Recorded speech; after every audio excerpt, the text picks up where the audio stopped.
All right, so we are at the original Frank Pepe's.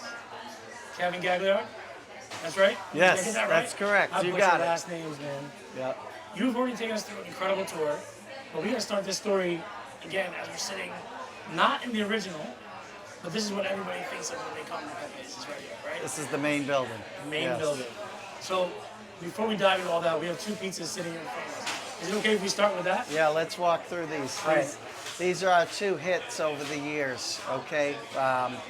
Frank Pepe was an innovator. He was a pioneer, a man that did his own thing.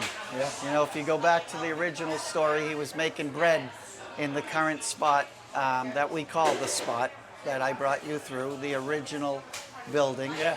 And he was making bread over there, and you know, picture the Italian guys sitting around, and they decide, hey, let's throw some sauce and some pecorino on this, and that's when the original tomato pie was born. And That's that what's was our sign, tomato pie. yes, our first pizza was you know, fresh crushed tomatoes, pecorino, romano, and homemade dough, and all the natural ingredients of those cooked in a coal-fired oven.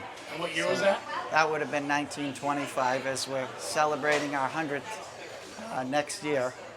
And then if you flash forward, we are in the 60s, sometime in the 60s, and we served cherry stones on the half shell here. And again, you know, people trying to always think about how to improve or create the next great pizza, and they decided to put freshly shucked cherry stones on a pizza. And again, it starts with our fresh dough. So, but for almost 30 years, it was just tomato, regular pizza. That was the base, yes, regular pizza. And then the first one you put toppings on was the clam? No, it wouldn't be the first one that he put I toppings know, I on. promise I wouldn't quiz you, but we're getting into quiz territory. But so yeah, sorry. So the fresh tomato pie is what was the birth of the company, and that we make pizza because Frank started by making bread dough, and the oven is a bread dough oven. Okay, it used to make bread in there. So what I was referring to was the 60s. We created the White Clam pizza, and that is freshly shucked cherry stone clams. Yeah, we met the gentleman back there doing the shucking before. For anybody who wants to know, you'll see it at some point, right? We got G here too. He's off camera, off mic. But these have been sitting there for a minute. I don't know how much longer I can wait. Let's get in there. We gotta start with the tomato, right? All right, let's get in there. You know, that's the only way I can get him to comments if we eat. Right. So, Right. We got plates right there for you. wow, we're We fans. You thought guys, of everything here. you guys treat us So right, that's man. go right in there. Fresh tomato pie. This pizza was born in the 80s, okay? Those are 3 hits. Pizza's older than G. This was created by the grandchildren and the current operators, as we are a family owned and run restaurant. There are no franchises. We're all family run. Never will be. Never will be. It's family this is the rest seasonal. their own. Yes, this is a seasonal pizza.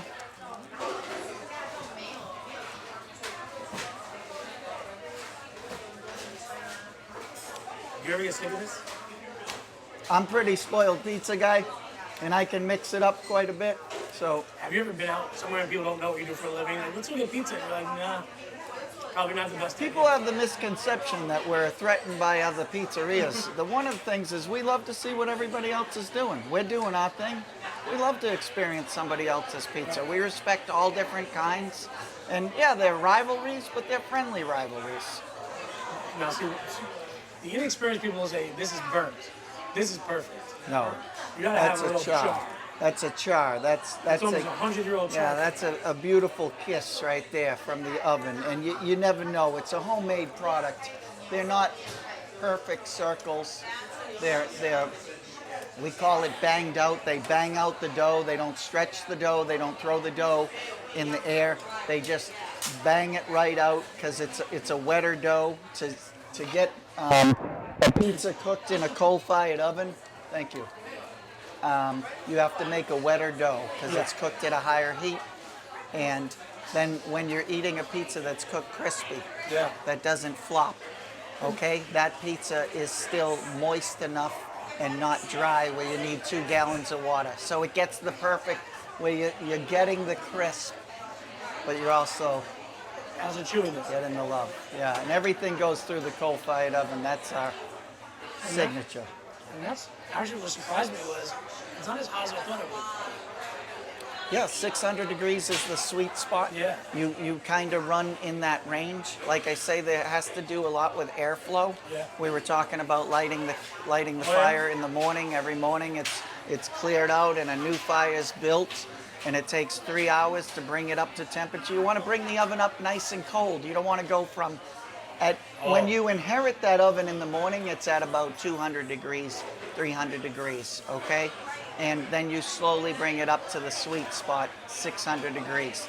We have a metal vacuum that goes in there. It would vacuum out any coal-fired, debris or whatever comes out of the ashes and stuff like that. And then the farina. Farina is what is the air pocket between the dough and the brick of the oven. So you put a little bit of farina on each peel, and it gets thrown off the peel. The farina helps it get thrown off the peel, but then the farina is that air pocket between the dough and the brick. And so when you use a lane, it's a secret that can't be duplicated. No, I mean farina. I've never heard farina before. I like polenta, cornmeal, but you say farina specifically. Yes, that is our thing. We use that. Other places have known to use this. Farina works perfect for our ovens. We have to vacuum it out. Yeah. So if you put the pizzas in a lane, all those pizzas have farina. They cooked, and then when you move those pizzas aside, you vacuum that lane. It's a fresh lane, and in comes a fresh round of pizzas. My God. They throw them in 2 pizzas at a time. Each oven can produce 6. Always two at a time? 2 at a time. The peel fits 2 pizzas. So we throw in, each oven at peak times can produce 600 pizzas in a day, somewhere between 60 and 80 pizzas per hour. So when we ask our pizza makers to make pizza, we say you only have to make 2 beautiful pizzas. You just have to do it 300 times. That's a good way to think of it, though. You just have to worry about these 2. Don't worry about the 98 other ones that are coming, right? You always bite it off in little bit of pieces. Just think of the next 2 pizzas. One of our favorite lines is you're only as good as your last pizza, because you got to stay humble. You got to make sure you're checking the product. Quality starts right in the morning when you're rolling out that dough. Yep. I love to talk about the dough. It's made the same way that Frank Pepe and his wife made it when they started this. They make it after 8 o'clock at night, and then it would rise during the overnight hours, and then the morning team comes in at 7 a.m. They light those fires, and they roll that dough, and then they roll it into dough balls, and then what it does is it proofs a second time. Okay, so no dough is more than 24 hours old. Okay, we're always just bringing in new dough and new flour, and the night before it's made, and we have to predict what we're going to use the next day. Now, historical data will help us make that prediction. But if you did get in a situation where lunch just cleaned you out, or you vision, Fire up the dough machine. you would make it, because it would be at least a 6-hour process to proof the dough twice and roll it again for nighttime. So if you don't make the decision to make more dough right after lunch at 1 or 2 o'clock, that dough would be used at the later hours between 9, 10, and to a close time. You're not going to rush it. Nothing's getting rushed. You're not going to run out. Not going to run out. I just have so much respect myself for the history and the way the family built this business, and the way that passion just comes out naturally, that people get excited. It's an experience. Food's an experience. I mean, this guy used to live in Connecticut, moved to Dallas, came back to Connecticut, and he's here. Right? Like, he probably has a million other things to do, but he's probably like, if I'm going anywhere remotely near Pepe's, I'm coming here. And to get up from the table to say something, even after 100 years, it's almost like, we know. We know everybody there. Yeah. But to feel that as a guest, and I'm sure to be here every day and to hear guests say that, it still feels good. Yes. Yeah. It really does. It really does. You said something that's super important. You said, I'm glad you had a great experience. Talk about that for a second. this is I don't know the just tomatoes. That's why you do that. I'm sorry. pizza's about I'm not you know staring at it. family. Let me get you. You going tomato again? I think so. I don't want to jump anybody to the clam situation, but Okay. I know this is a good story. We put so much into the product and so much love into it, and there's so much history behind it. I mean, food is love, and family is what it's all about in this world. And we're basically just sharing our family traits as a brand with everybody else. Right. And when people come here, they feel the history, they get the service from our servers. We have people here, we have one guy here 44 years. Okay, he's been a server here. Yes, John. And then we have another person, Charlotte. She's been here 35 years. And that's like the two ones that have been the longest. Eric, the clam shucker, we don't even know when he got here. We just joked that he got here with the furniture. He just showed, he was delivering the furniture, like, I'll stay here, I like it better. So, and you also, we talked about before when we were walking around, that culture you guys have of bringing people up through the system. Talk about that first. When we expanded the brand 20 years ago, the family was evolving, and they wanted to create more Frank Pepe's in different communities so they could create the same community partner that everybody counts on that they have in Worcester Street since 1925, where you can show up for a job and you end up finding a great place to work where they really care about you and they treat you like family. So our directive directly from the family is make these places feel like a family and not a corporation. Even though we are getting larger, that is our blueprint that we expand with. And I refer to it as our GOPs, and that's our ground up Peppies. And the people that are on my team, the field team that go to all the restaurants, and they keep that camaraderie going, keep that motivation going. They're all ground up Pepe's people, and that means that they spent time with their boots on the ground in the restaurants as pizza makers, managers, myself included, before they appreciate it, they have an understanding for it, and that's what makes our brand so great. And the family trains and participates in making sure that the legacy of their grandfather stays intact. So talk about that. Talk about the family's involvement in the brand as it's evolved. You said you've been here for 10 years, which is like 40 years in restaurant time. I'm the new guy in this building at 10 years, yes. So talk about the family's involvement still to this day. There's 6 grandchildren, and they oversee the company, and they have a team of people like me. I actually refer to my job as I run operations for the family. You know, I oversee their operations. Yeah, and right. they have a lot of influence. When you walked up, I was with Francis, Yep. and he was explaining to me how he wanted this window to be repaired. They're very involved in this historical building here, and they're very involved in the decision makings. If we were to create a new pizza, that we do periodically, we do create new pizzas like every quarter. We will, just to test them as a specialty pizza. Like a sausage rustica is something that we used to run on special for 3 months, and then eventually it made it to our main menu. But the grandchildren were involved. We actually go into the spot, the building that I toured of you, Yeah. and the quality director, Chris Dioria, that grew up here as a busboy. Okay, so he started as a busboy, and he worked with Gary Bamonte, one of the grandchildren that passed in 2021. He worked for him for over 12 years making pizza. He bussed here for a while, he worked his way into management, and then he worked beside Gary as he transitioned the knowledge to Chris. And now Chris is one of the adopted family members as far as he oversees the quality.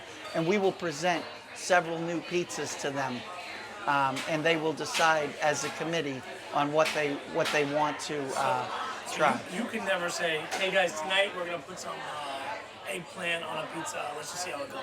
You got to go through a whole process. That would go through a research and development committee led by the family members, and we would decide as a group.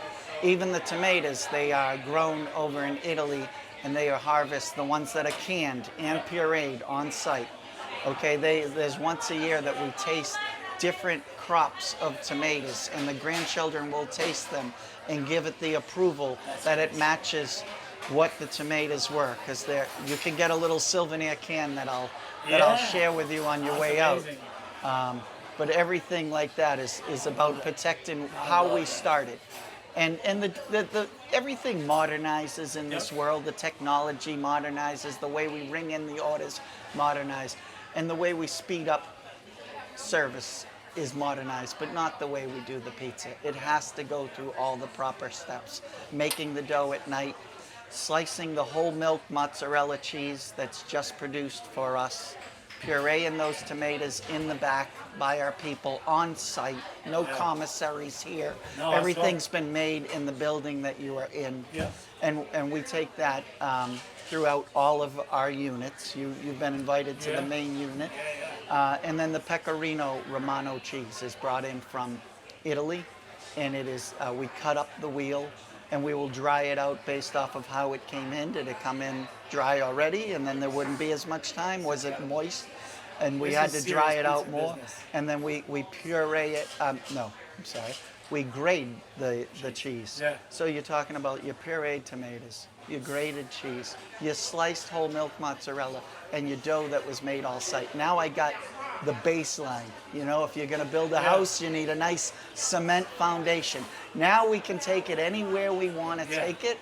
Okay, with toppings, you could do a white pizza, you could add a sausage and garlic, you can do your wildest imagination. Even the toppings, when we add toppings, I shared that funny story. It took 50 years to get broccoli. It really did, because when broccoli started hitting the pizzas, we weren't talking broccoli. You know, Grandpa didn't have broccoli, but sure enough, That's where it starts. If Grandpa didn't have it, it's going to be a real conversation. With enough committee members and people like myself saying we can influence, and broccoli did make its way too. That's just one of the nuances of it. So a topping would have to be approved. You know, we carry all your basic toppings, but certain things like that have had funny stories behind them if you want to change something. The fresh tomato pie was invented was created in the 80s by the family. And that's their hit as far as pizza. And then the White Clam pizza was developed in the 60s by Frank Pepe himself. We had cherry stones on the half shell back then, and they decided to put clams on a pizza. And that's really one of the pizzas you could point back on that kind of put us on the map. We gotta do it. As far as it was. Yeah, we definitely got to do it. And I gotta say, I'm only doing this because I want to get live on TikTok here for everybody. With this pizza here, you have to be a clam person. Okay? It's gonna be on TikTok, so I'm gonna be straight up. Yeah. Against both of us would be ideal. Yeah, there we go. There we go. Right. So I have to say, I was in the pizza business for a long time. My family's Italian. I have never spoken to somebody who has so much passion for making a pizza. Like I can feel it coming out of your eyeballs, how passionate you are about a pizza. How do you take that vibe and pass it around to everybody here and to all the other stores that you guys own? That's not easy to do. It's the reason why I'm here. It's my why in the world. I mean, I grew up in the restaurant business, and I've been very fortunate. One of my earliest mentors told me, hey, you shouldn't go to school anymore. You should go in the back door of any restaurant you choose and just make sure you're the hardest worker in that building, and it'll all work out. So simple. And I've been very blessed to have this opportunity to lead the brand and the operations. But it's really a passion that when I'm motivating those employees and team members and everything, it's about me. I see myself as in their shoes at different points of my career, and I can relate to them. And you show up to make a pizza and you end up having a career in Frank Pepe's. So it's about, telling people, work hard, do the right thing, learn a passion, learn a craft. I mean, pizza making is a real talent. It's yeah. a real craft. Like you just can't produce pizzas. It's a very artistic. Yeah, and especially now, I mean, cooking in a coal oven, a challenge. There's so much technology when it comes to cooking pizzas now, but you could never sacrifice the technology sacrifice the experience for the technology, essentially. Right. You're not looking to trade, you're not looking to do faster pizzas.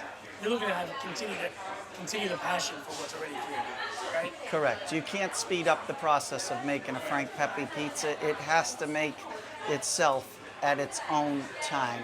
Meaning if you're cooking it too fast, you're not going to get the ultimate product. So as we train and develop our teams, which Chris Dioria, who grew up here as a busboy, overseas now, we train those. We will get pizzolis from other brands, and maybe they'll speed it up, and we have to come in and slow them down, because it's not about the speed, it's about the quality. And if you get the quality down, everything else will work.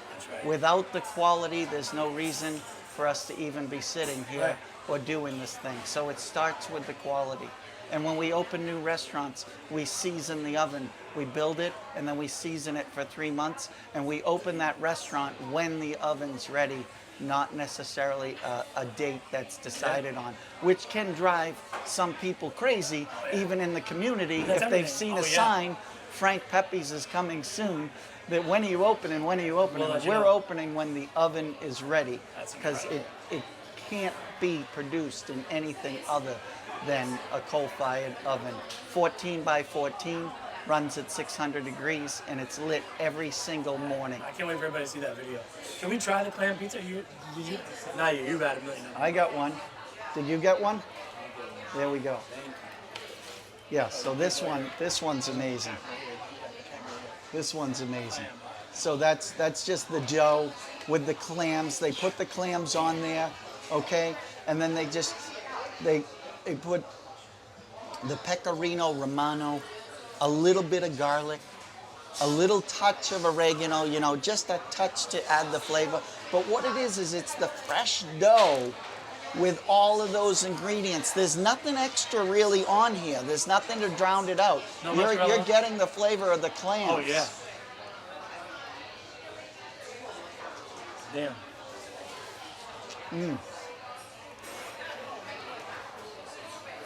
Oh, I love it. I love it. I'm so Thank glad you. you guys Perfectly. came in today. Oh my We God. love to show this off. We have a lot of pride in what we do. It's apparent. We can't do any of this without our people. People make pizzas, and our people are the most important. As you see in this world today, there's not a lot of passion and love into things. Things are mass produced by machines, There's no pizzas mass produced by a machine here. This is people with heart and character that understand this. When you get hired in, you go through a vigorous training to get to be a pizza maker at I'm Frank sure. Pepe's. You gotta And, forget everything else you know. Yes. A lot of these guys they're taught to just bang out pies, get them out as fast as you can. Right. Perfection's not the goal. Get them out the door is the goal. Yeah. But you guys have a different product. Yeah.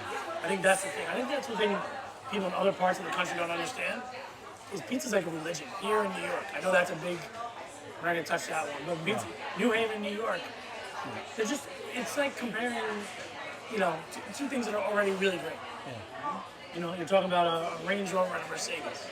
They're both a Bentley and a whatever. I don't even know the other cars, but they are. You can't compare them because they're both so perfect. And I think, but you guys, for me, what stands out is the passion, and that clearly translates into this. Now, the last thing I want to talk to you about is the growth and the expansion of the brand. You talked about how you carry that ball. We just had a gentleman from Connecticut, lives in Dallas, came back here to tell you got to open up in Dallas. How involved are you in the growth? Can you talk a little bit about that? That's a big part of what I do every day.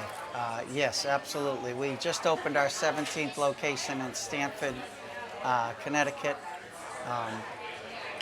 And we expanded the company about 20 years ago. And we wanted the legacy to just keep going as far as a good community place. Pizza's about family. and spending time with your loved ones and enjoying that experience. So we wanted to recreate that everywhere. And we also want to be a good neighbor to the community. Maybe your kid comes down here and gets his first job. Maybe you're going through college and you need some extra money. Maybe you're a lifer like myself. You could be anywhere. Like, you know, the pizza business, the restaurant business is like the melting pot. Everybody's chasing something. Some people are here full time, but it's just great. So we expanded it. We have 2 oven builders.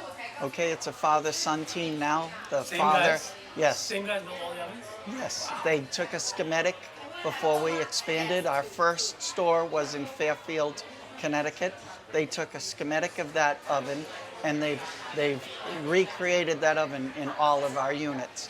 And with the overseeing of the quality and burning the oven correctly, we've gotten better over the years as we've expanded. Store number 17, we learned a lot more than store number 1 when we expanded. But everything's based off of New Haven and Worcester Street. And one of the most common questions people say, you know, if I go to one of your other Frank Pepe's, what's the difference? We are trying every day, and our passion is to recreate the pizza like Worcester Street everywhere you go. And the only answer to that is I can recreate everything, but I can't recreate the history of standing in a 99-year-old building. We're getting ready to celebrate our 100th. You know, we've expanded up to the Boston market, and that's when I was lucky enough to find this brand and connect with them. And they put me in the trenches. They wouldn't give me a gig right away. They said, you go sit in the trenches, and I did. Were the trenches here? No, I was in the management role when they opened that first Chestnut Hill location.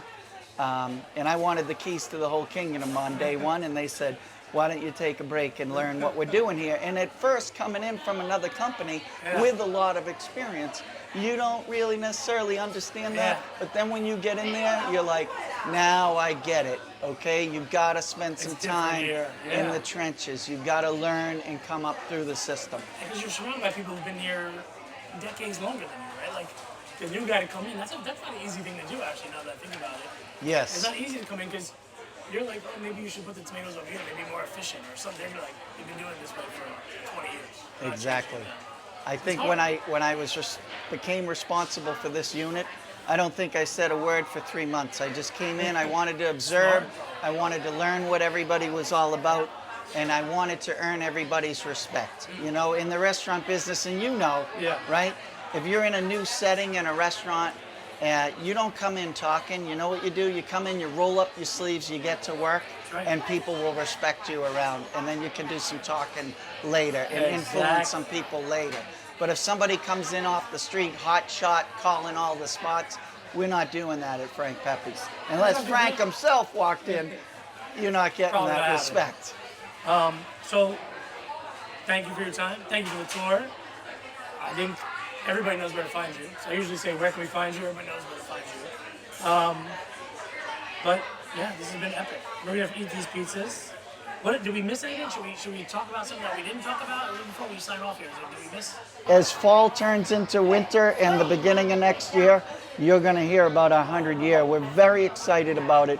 We're very lucky to be here and carry the legacy of Frank Pepe and his family, including his grandchildren that we all respect, and they are very much a part of their grandfather's business. It's really incredible, and they're fortunate to have you. You have so much passion and energy, and I can see it in the way the staff talks to you and how they interact with you. Like, just the way everything runs so smooth.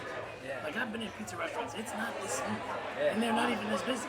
And it's not smooth. So that's a testament to the work they're doing. So I'm sure the family that means a lot to us. It really does. Thank you. Yes, they did adopt me.